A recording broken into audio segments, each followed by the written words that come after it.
right, everyone. Welcome to 10 Good Minutes on No Credentials Required, where we're going to spend 10 good minutes plus Yeah. reacting to the Netflix documentary that was released on Tuesday, Who Killed the Montreal Expos. I got a chance to watch it a couple times on Friday.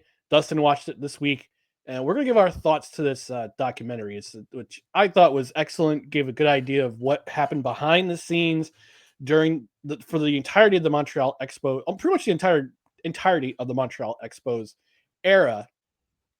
And you know, what are your memories of this team before we dive into things? Before we get to the four, I'd say the 4 or 5 acts that we have in this little piece here. What are your memories, Dustin, of the Montreal Expos? Okay, so some of the stuff happened while I was alive with the Expos, but I was too young and or not following baseball except for the Yankees to the degree. So my biggest memory of the Expos is probably Vlad Guerrero playing for the Expos because I love to watch Vlad Guerrero play. That's where he became a star in my mind, and that's what I remember him most from. And also because for a big example in this documentary, I forgot that Larry Walker was on those Expos teams. I Yep. remember him most from Colorado, and I love Larry Walker, but I remember him most as a Rocky. So my biggest memory of the Expos is thinking the logo was awesome, understanding that the stadium that they played in was not great, No. although it looks killer in the documentary. I did not understand what a crazy design Olympic Stadium had because I'd only seen it from the inside on TV. But Vlad Yep. Guerrero, my biggest memory of the Expos, him mashing home runs and swinging at anything. That's what I remember most. Yeah. No, I remember starting paying attention to baseball. I'd probably say around the mid I'd say early 1980s Hmm. when my brothers and I started going to little league and collecting baseball cards, and I saw this team with this unique logo and the all blue road uniforms. And I'm like, who are the Expos? Like I saw that had the card of Tim Raines as one of my Oh, favorite yeah. cards. Tim Raines, a speedster, later played for the Yankees, but he was an Expo for a very very long time before he was traded to the Yankees in 1996. But yeah, there's a lot of players that came from that team that we know of. Like you said, Larry Walker, Vlad Guerrero, Pedro Martinez, Randy Johnson was drafted by the Expos. I Uh, forgot about that one. yeah, before he was cast off to the Seattle Mariners and he became the pitcher that we all know today as one of the greatest left-handed pitchers and one of the most intimidating pitchers of that era, if not of all time. With the Seattle Mariners and later the Houston Astros for a cup of coffee, and then the Arizona Diamondbacks. But we're going to talk about this Expos documentary. And as soon as I saw it on the Montreal Expos Twitter account, I said to myself, "Wait, is there a documentary about this?" And I checked out the trailer on YouTube. I'm going, "Oh man, this is going to be so good! It's going to be so good!" And I was so happy. And I was like, "All right, I'm putting it in my queue." And October 21st came a month later. October 21st arrived, and got a chance to watch it. So we're going to start with our reaction to each era that occurred during the Montreal Expos and how it came to be. So Act One, the Charles Bronfman era.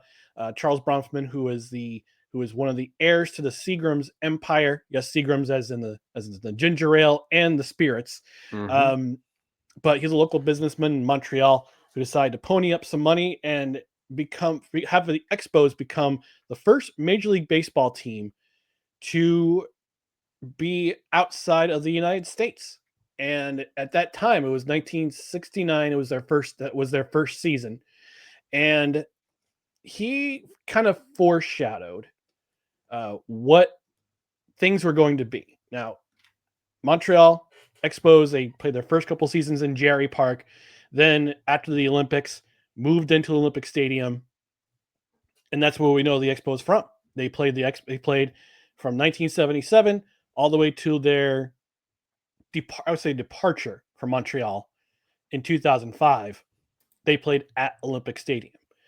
But he kind of saw the future in the early 1980s, especially after the first work stoppage in 1981 that halted the 1981 season, where he said, I see a future where these salaries are just going to keep going up and I can't afford to keep up with the times. Yeah. Yeah, and that was Ryan. So this documentary, I'll just start with a general thought first. This documentary, I think, in a relatively short amount of time, does a good job of exploring each factor that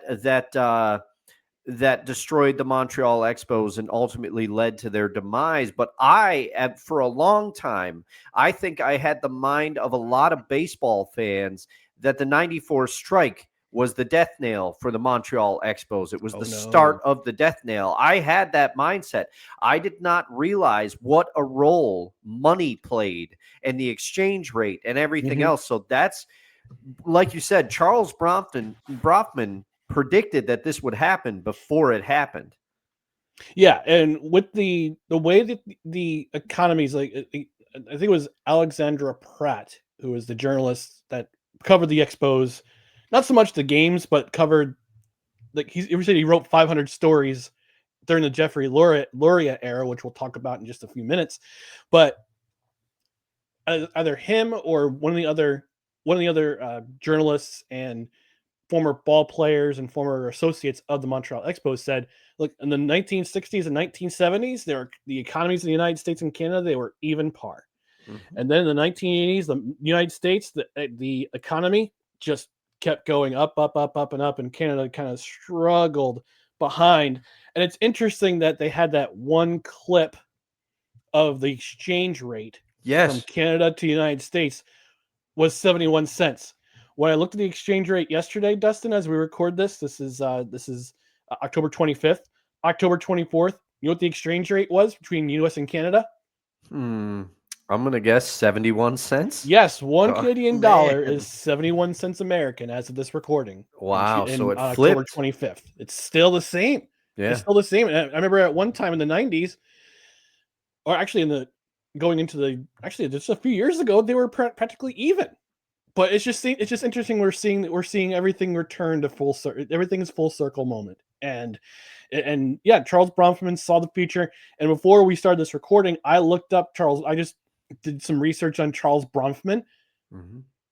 94 years young, and he's still kicking. He's still going, man. Congratulations to Charles. And I think this documentary, again, in a short amount of time, Netflix gets a lot of flack for overextending their documentaries. And I'm going to get into this a little bit as we move throughout the eras, but I could have used more, Ryan. I would have liked this as a 4-episode series where they went in a little more in depth into each reason, because they bring up multiple reasons. But Charles Bronfman, I thought in a relatively short amount of time, they showed his passion for the Expos. Yeah. Bronfman was an owner that wanted to win. Bronfman was an owner that, even when it became clear to him that he had to sell the team, he couldn't afford to take the losses that he was taking each year. He said, I want to keep the team in Montreal. I understand how much it means to the city and our country and our province. You know, he knew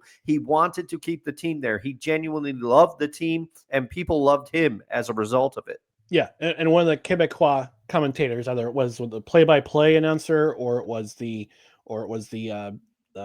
former player who became a commentator, he said that he had a love for the game. He loved Montreal. He loved baseball.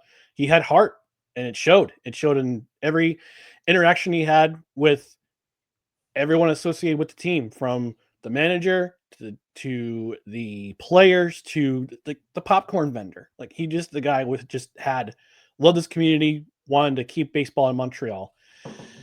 Which brings us to the 1990s, and we come into Act 2, which is the Claude Brochu and others era. I didn't say Claude Brochu because Brochu was the president of the Montreal Expos beginning in 1986. He was actually an employee of Charles Bronfman at Seagram's before he jumped on board in 1986 with the Montreal Expos. So not necessarily a baseball guy, but he knew economics. He knew the ins and outs of business and how to run a business. But when Bronfman told Brochu that he was going to sell the Expos,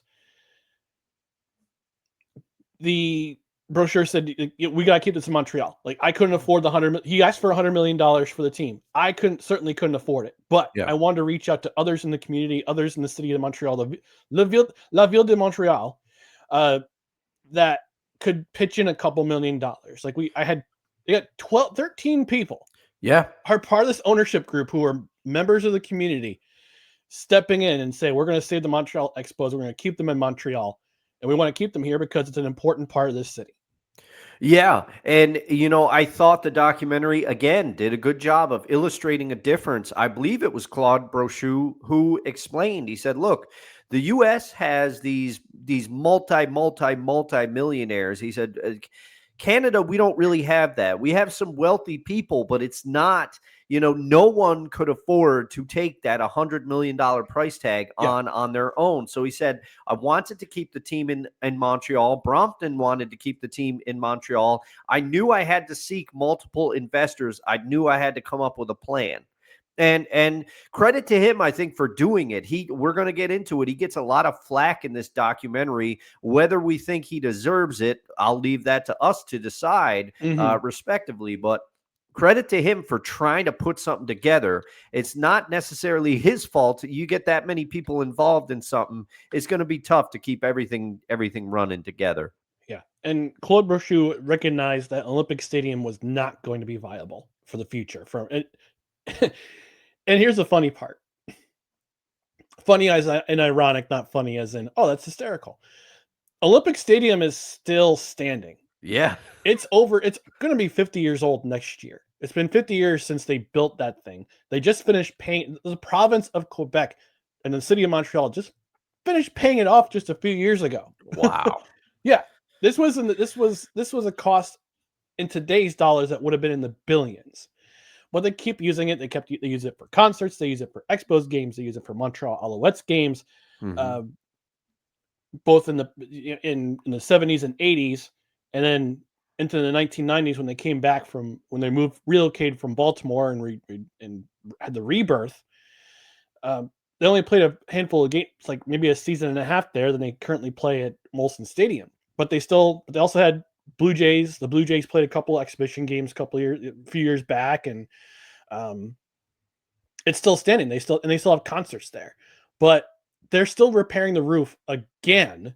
Yeah, and it's not going to be viable for any event at all, at least in the winter, in the fall and the winter, because they said because the city of Montreal said if there's even just a little bit of snow on that roof, nothing can be hosted there.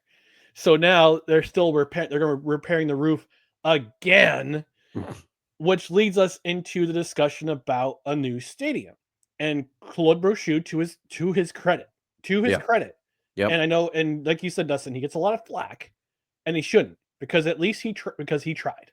I have the same opinion, Ryan. I view him as an incredibly sympathetic character in this documentary, and I think he does a good job of explaining his rationale behind things. Yes. And he took the fall because Major League Baseball, in order for the deal to go through, he said, look, I've got these 13 investors, and Major League Baseball says there has to be one leader. And it was a mandate for the deal. And he kind of stepped up. And as a result, he's the fall guy for a lot of things. And I don't think he deserves it. He is the scapegoat, which is unfortunate. But he said, look, going back to the stadium discussion, Olympic Stadium, this place is falling apart. And they showed footage of the stadium just literally crumbling. They had a rain delay because of the roof being torn. Dome Stadium, they had a rain delay. They had a rain delay in the Dome Stadium. And he said, "Okay, we're gonna come up with a plan. We want the government in. We figured, okay, all these other stadiums and Major League Baseball stadiums are being built in the United States. They're using taxpayer dollars. Like, why can't we get that sort of help?" So they pitched it to the city of Montreal. They pitched it to the province of Quebec, to the National Assembly. And this is the part I warned Dustin. I warned Dustin while I was watching yesterday. I'm like, all right, I'm going to nerd out a little bit about Quebec politics. So be forewarned. here's what here's what Quebec politics. This is basically the short history, the abridged version of Quebec politics. All right. As someone who lives in New York and who is a neighbor of said province, Quebec, I'm always curious to see what they're doing, because they're not only a neighbor, but they're also an economic neighbor too. Yeah, 3 hours away, 3-hour drive. Montreal's a 3.5-hour drive from here. The border's 2 hours from where I live. I remember, I'm old enough to remember, and it's the 30th anniversary this year of the last referendum that called for the separation of Quebec from the rest of Canada. Yeah. Was that 96, right? 95. Or 95. Okay. October 30th, 1995. We're actually coming up 5 days short. We're recording this 5 days short of the anniversary of that. And they needed a 50% as the mandate to separate from the rest of Canada. They came, I think, within a 0.5% short of doing so, because they wanted to be recognized as a distinct and separate society from the rest of Canada. They were not part of the Constitution. They're not part of the basically, like, they are a separate society, but at the same time, it's like they're included too. So I remember watching a documentary that was 10th anniversary of this event with some of the main players of the separatist team and the nationalist team. And they were interviewing the main character of the guy who led this effort, named Jacques Parizeau. He's no longer with us in this realm, but they were interviewing him, and days before the election, he was told, how much money do we have? How much money do we have in our coffers if we declare separation? And his main economic guy told him they had $20 billion, billion with a B. Wow. $20 billion in bonds to be able to be their own country. Now, when Brochu and his team went to the National Assembly to talk to the prime guy, the head leader of Quebec, the prime minister of Quebec at that time, Lucien Bouchard, who is no longer in public service. I think he lives in California. I think he lives in California currently with his wife. His wife is American. But at the time, Bouchard was the prime minister, the head of the National Assembly. And they asked him for money, and they said, we can't afford it. We need money for hospitals. We need money for education. I'm sitting there going, okay, so you had enough money. You had $20 billion in bonds to separate from Canada if that separation vote went through, or at least go to negotiation. Where's the money for this stadium? Like, this stadium effort wasn't going to take a whole lot of money to build, at least in 1990s dollars. Yeah, and that's a perspective, because when I was initially, and I'm glad that you brought this up, because when I was initially watching the doc, Ryan, I saw that prime minister's quote and I said, well, you can't argue with his logic there. Right. You can't argue with his logic, but I had forgotten about the little piece where they just said, oh, we got reserves. We got reserves to separate if we need to. We have more than enough. So it kind of, what was Lucien's motivations there behind denying this? I wonder what it was. It makes you wonder. Yeah, it makes me wonder too. But here we are, nearly 30 years removed from the last Quebec separatism vote, and we're also almost 30 years removed from Montreal, Labatt Park being proposed to the city of Montreal, the National Assembly of Quebec. And then we got to the strike. We totally forgot about the strike in 1994, which killed the momentum of any prospective Expos team. And at that time, they were the best team in Major League Baseball. Yeah. They interviewed players, interviewed Felipe Lou. God bless him. He's still around. Yeah. They said we were the best team in baseball. We could have taken the world. We could have won the World Series. And then all the momentum stopped in August of 94, and it was absolutely killed a month later. Yeah, and it destroyed the sympathy for, because they show a clip. They show a clip of some Expos fans during the documentary, and they say something to the effect of, why should we care so that these players can keep their millions in American salaries, with Yep. it. So again, the money disparity, the exchange rate comes into play again. And we're going to get into it later, but basically Labatt Park is dismissed because of egos. That's exactly Yep. what it was. And it comes back to Claude Brochu taking the fall for Yes. all of that. All that effort that fell flat, he took the fall for it. And there was the other gentleman. His name escapes me, but Brochu goes to him at one point, and the one guy said, Claude, I've always kind of viewed you as a friend, so I'm going to tell you, you have no friend on the board, on the board of owners for the Expos. Everyone wants you out. So he basically is forced to go up there and say, okay, I guess this didn't work. I'm sorry. And it's all the egos, because that same gentleman says, when you have that many people, all of them, ego gets involved. All of them wanted to call the shots. All of them said they wanted that they own the team. All of them wanted to be like the head person. But Brochu was the one that was trying to make things work. That's where he does come off as a sympathetic figure, at least to me, because there are people in the documentary that have no sympathy for him, but I did for sure. Which leads us to one such person we have no sympathy for, Jeffrey Loria. Oh my goodness! Yes, and the Expos were sold to Jeffrey Loria in 1999. Yeah. Initially, Loria is not. I mean, he loves baseball, as he mentioned in his reasoning for buying into the Montreal Expos. He was an owner. He actually, according to the Wikipedia page, he was owner of the Oklahoma City 89ers, who are the AAA affiliate of the Texas Rangers. Sold that team.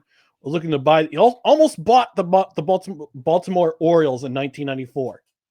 Almost bought it from Peter Angelos, according to Wikipedia. But he came in to Montreal, bought a 24% stake for 18 million Canadian, which is approximately 12 million US dollars in 1999, and became the managing general partner of the Montreal Expos. Now, according to Wikipedia, he initially considered buying the team from Charles Bronfman, but Bronfman said no, and then sold it to Brochu. But then a couple years later, we come to find out in 2001, he bought the remaining. He bought an additional 69% of the team. Nice. For $50 million. Basically taking the control of the entire of 93% of the team. Now, coming back to Loria. Initially came in with good intentions. And then we were introduced to his son, David Samson. Yeah, David Samson, the Mirror Man. That's what I'm going to call him, because he always had that was the best shot. They're like, they basically were like, no one liked him. He always had a mirror with him so he could see how he looked. And then it cuts to him in a mirror, like messing with his eyebrows. Yeah, get ready for his. He actually does have a podcast currently called Nothing Personal. Yeah, and you see him. They have the cameras there. They're getting ready. He's doing the eyebrow things, putting the lip balm on, taking a drink of water, going live in 3 minutes because he's checking himself out just to make sure he's presentable. Yeah, and shows a clip from his current podcast. Again, it's called Nothing Personal. We're not plugging it. We're just saying what the title is. But they come in. And as one of the commentators said, I think it was the Alexandre Prat, who from La Presse, was saying that they did things very American, and that they were coming in, especially David Samson, like a bull in a china shop, just kind of wrecking things and not wondering what the repercussions were. Like, and Samson said it himself, like there's the due diligence process back in the 1990s where it was just boxes of documents instead of going through electronically like we have today. Yeah. And he's like, yeah, this place is a mess. This place is an absolute mess between with everything that's being undertaken here. And it's not so much with the player salaries, but it's also renting out that antiquated ballpark that once hosted the Olympics, and now it's a baseball park and it's falling apart. We need a new stadium. So they come up with their own stadium Yeah. proposal. Which this is the part that blew me away when she said they came in, they wanted to do things their way basically, and they Yep. scrapped anything. And I don't know if you got the same read I did, Ryan, but with the exception of the prime minister denying it, other aspects of that stadium deal were basically in place. It was ready to go, but because it Mhm. was a deal that they did not make, they didn't want to do it.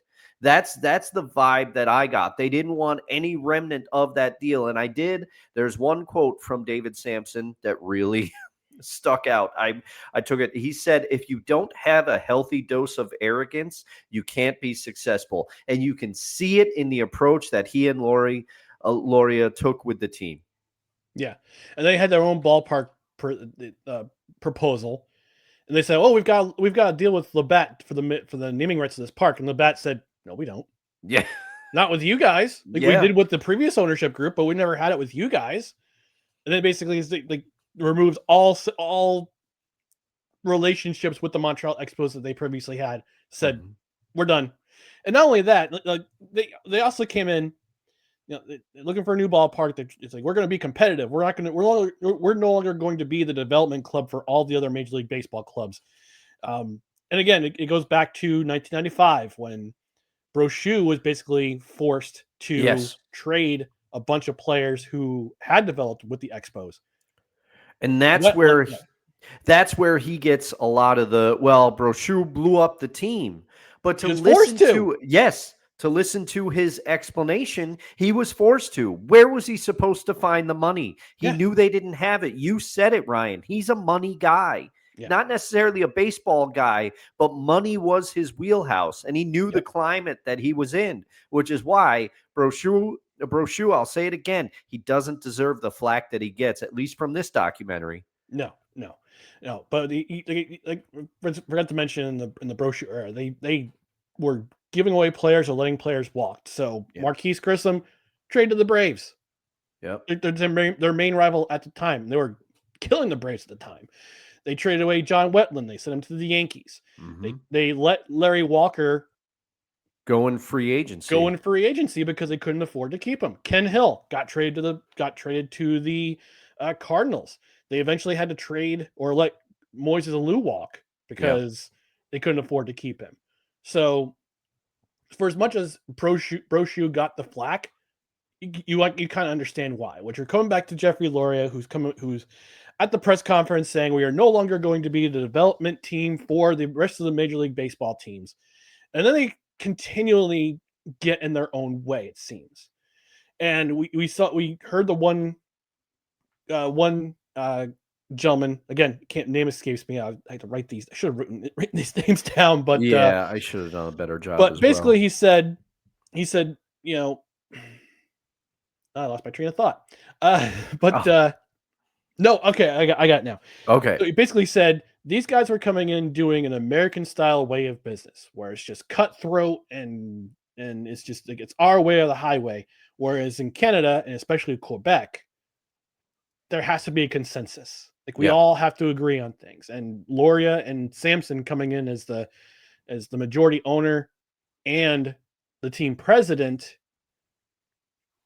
were doing things their way, and they didn't understand the cultural aspects of doing business in Canada and especially in Quebec, which leads us to their lawsuit. And this is the one thing that and the rest of the partners. Now in 2001, Laurier came in. They bought an additional 69% of the shares, which means they own 93% of the team.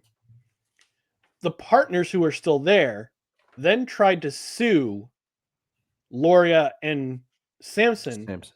for fraud. This is the part I don't get. The lawsuit was in New York. They Yeah. filed the lawsuit in New York.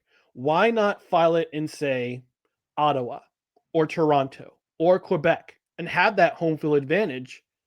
When you're filing it in New York, you've lost your advantage, and they're going to rule in favor of whoever was the defendant. And then in this case, Loria won the lawsuit, and they're spending millions upon millions of dollars of their own money that they acquired from Loria to buy this team, and they say no, this is fraud, and yet they're spending millions upon millions of dollars.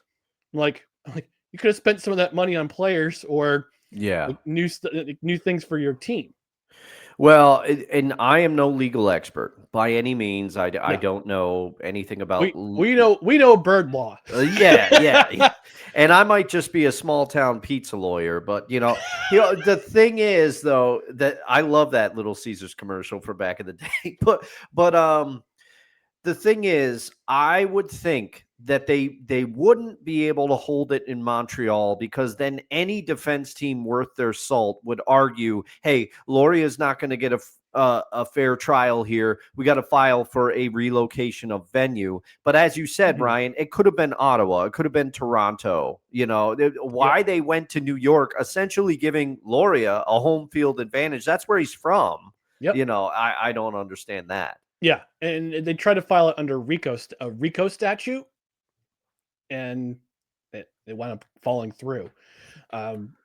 Which leads us to Act 4, Major League Baseball stepping in.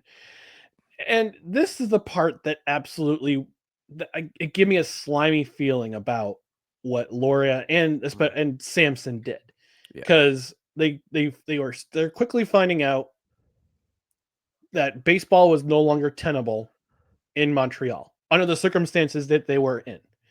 So they were hearing rumblings about the Florida Marlins, now Miami Marlins being for sale, which is another dumpster fire we'll talk about. We'll have to cover in another episode. But it's crazy how they said, okay, this situation is no longer tenable. We're gonna look for brighter shores. And I say this in an ironic sense. The Florida Marlins are for sale. So they said the Major League Baseball, we'd like to buy the Marlins. How do we do this? And then basically the Major League Baseball said, "Oh, we'll be the stewards of the team." Which again, when that came about, it just kind of gave me this. I kind of got this this creepy, slimy feeling from both Loria and from Samson.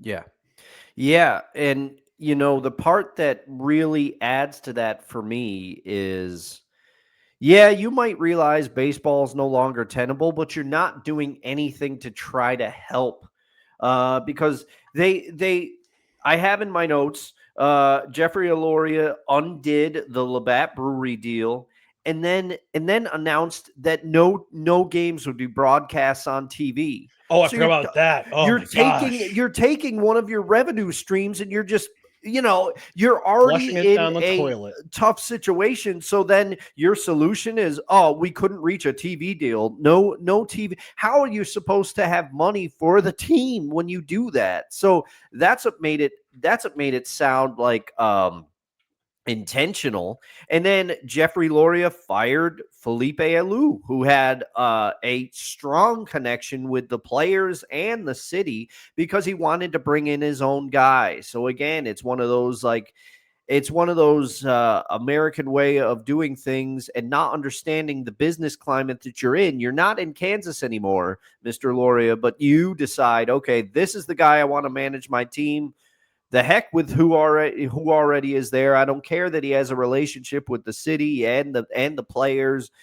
He's gone, and there's going to be no games on TV. So I mean, you have to wonder if this was their ulterior motive all along, is to just run it into the ground so that they can relocate or do whatever Loria wanted to do. That's where the slime comes in for me.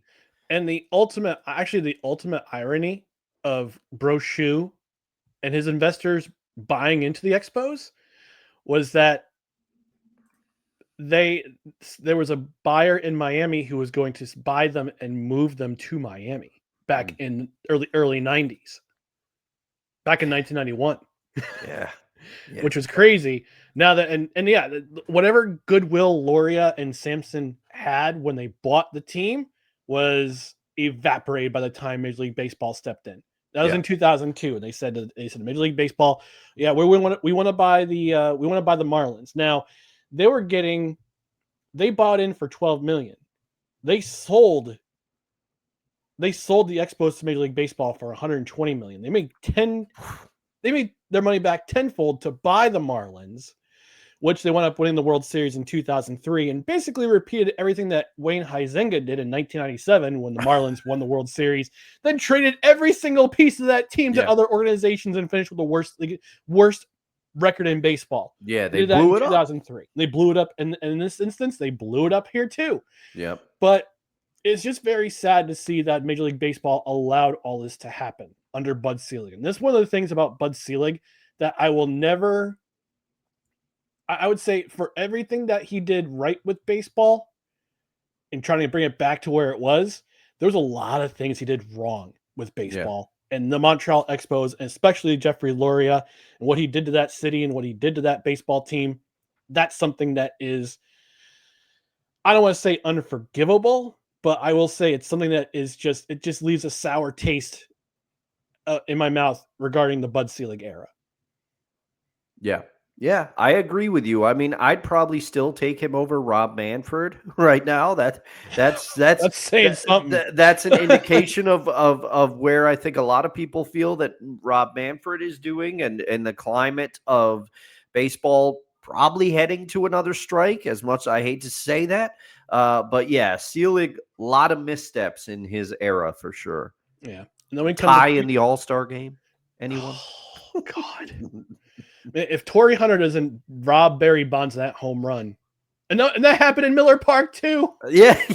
That's the funniest thing. But then we come to 2004, and then we have the ownership group in Washington D.C. who came in and said we're gonna buy the Expos and we're gonna relocate them to Washington D.C. And September 29th, 2005 was the last game the Montreal Expos ever played for now, because we're coming up to the epilogue. We're going to wrap things up in a big package right now. At the end of the documentary, I'd probably say about 5 to 10 minutes of the documentary, we come to something called Expos Fest. And I said to Dustin, I'm like, all right, if Expos Fest comes back in 2026, I want to do a live show. I want to do live shows from there. I want to do a live on location, like live stream from there, because that looks really fun. That looks really fun. It would be awesome to talk to Jeremy Filosia, I think his name is. Like he's the guy who who was the primary, I would say, protagonist of the story and getting the Expos to stay. And he's the guy who he's a baseball fan and journalist, and he talked about his son in this. It reminded me of my nephew CJ Beast growing up and how much he loved baseball.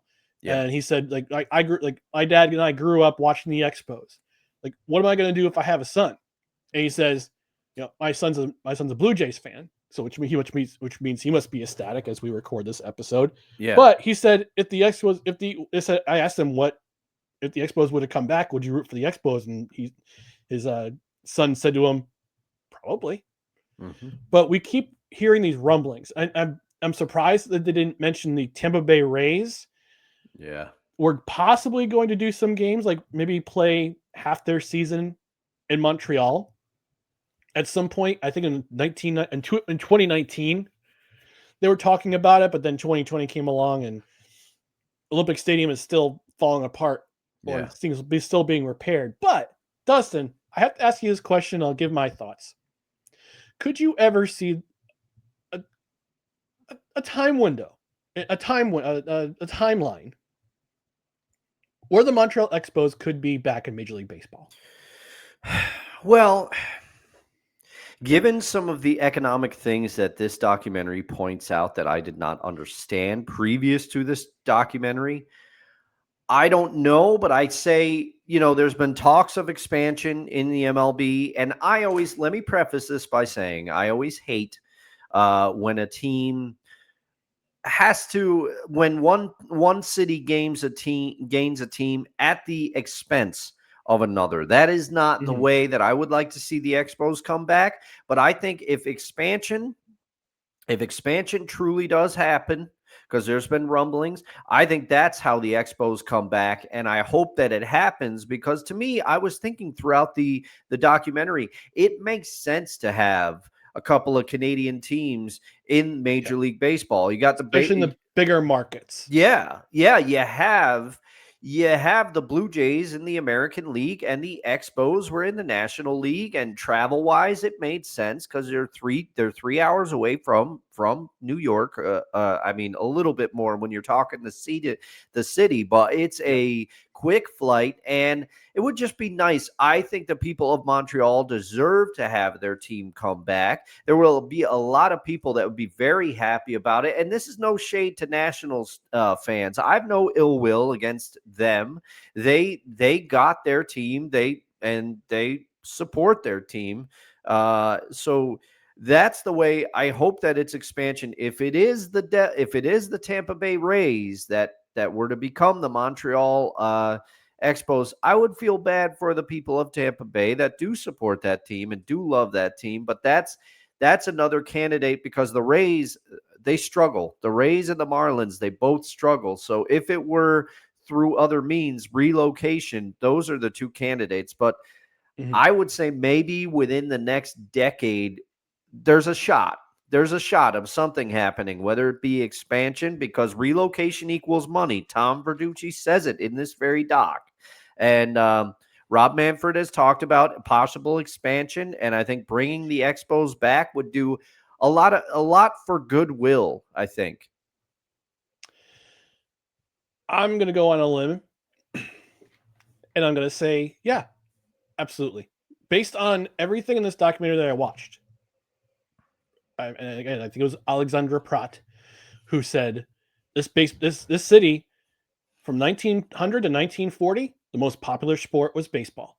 And they Mhm. have such a historic background in terms of who has been in Montreal. Like they hosted during segregation in the United States, they invited black players to come play baseball. Jackie Yes. Robinson played for the Montreal played in Montreal before he went to the Brooklyn Dodgers and broke that reestablished breaking the color line because there were black players in baseball before Jackie Robinson, but Jackie Robinson's emergence into Major League Baseball was such a huge turning point for Major League Baseball because it enabled other ethnicities to come in, especially Latin players Mhm. and eventually Japanese players. But in terms of the Expos coming back, I think they could do it. They would have to find a nice big piece of property in downtown Montreal to do it, Yeah. and they would need. And I think it was Brochu who said that a lot of the money back then was not privately owned. It was not family inherited. Although Bronfman was certainly was one of those guys who was he was an heir to the Seagram's throne. But there's one particular person I'm looking at who currently owns the Montreal Alouettes of the CFL, who is who's currently worth $2.4 billion US. Pierre Carl Pelado.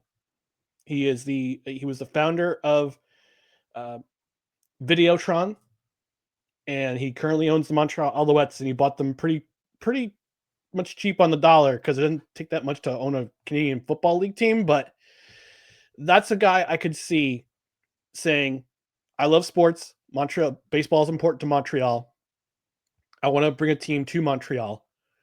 I think that could be the guy to do it. But I mean, I'm not gonna jump to conclusions and say he will, but he's certainly one of those. He's a local guy who's born in Quebec, went to went to school in Quebec, and he could certainly be a guy who could bring in a team and help build a stadium there. Again, like you said, Dustin, the economics have to be there. It's very expensive to live in Quebec. It's very Mhm. expensive to live in Canada with the exchange rate the way it is now. Right now, it's untenable. But could we see in the future a team, the Montreal Expos, coming back? I certainly hope so. I think it could do it if the right uh, if the conditions are right. Yeah. But Well, We'll and see. also another feather in the cap of the possibility is something I just thought of and occurred to me. The Blue Jays have been surviving with the same economic climate, the Yep. same economic factor against them. And as we record this, they're in the World Series right now. So it is tenable for one team. And you could make an argument that another could sustain it as well. So who knows? Also, before we close things out, Marie-Claude Savard, how you doing?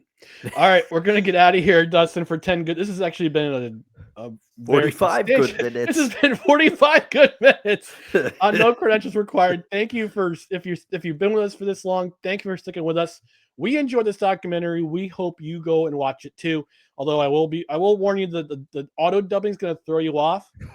So my recommendation is going to English subtitles and the original audio because you'll hear the actual voices of those who are participating in this story. So thank you for joining us on No Credentials Required. We'll be back with another 10 good minutes, maybe a 45 good minutes edition later on about another subject. But we enjoyed this topic. We hope you enjoy this documentary too. And we'll see you again in the next episode of 10 good minutes, or 10 good minutes plus in this instance, on No Credentials Required. Depending on when you're watching this, good morning, good afternoon, or good night, everybody.